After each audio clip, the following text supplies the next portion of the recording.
বাংলাদেশের পক্ষ থেকে ভারতের প্রধানমন্ত্রী নরেন্দ্র মোদীর জন্য আম উপহার দিয়েছেন বাংলাদেশের অন্তর্বর্তীকালীন সরকারের প্রধান উপদেষ্টা নোবেল বিজয়ী দুই দেশের চলমান রাজনৈতিক টানাপোড়েনের সময় এই ঘটনাটি কি শুধুই একটি সৌজন্যমূলক শুভেচ্ছা বিনিময় নাকি রয়েছে গভীর কূটনীতি? এর নেপথ্যে বিস্তারিত জানাচ্ছেন জান্নাতুন নাহার জেরি।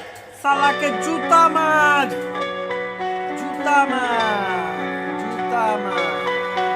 জুলাই আন্দোলনের পর থেকে বাংলাদেশের প্রতিবেশী দেশ ভারতের সাথে রাজনৈতিক ও কূটনৈতিক সম্পর্ক জটিল আকার ধারণ করে। দুই দেশের মধ্যে সাম্প্রতিক যে শত্রু ভাবাপন্ন সম্পর্ক তৈরি হয়েছে সেটি মেরামতে সৌহার্দ্যের হাত বাড়ালেন বাংলাদেশ সরকারের অন্তর্বর্তীকালীন প্রধান উপদেষ্টা নোবেল বিজয়ী ডক্টর মোহাম্মদ ইউনূস।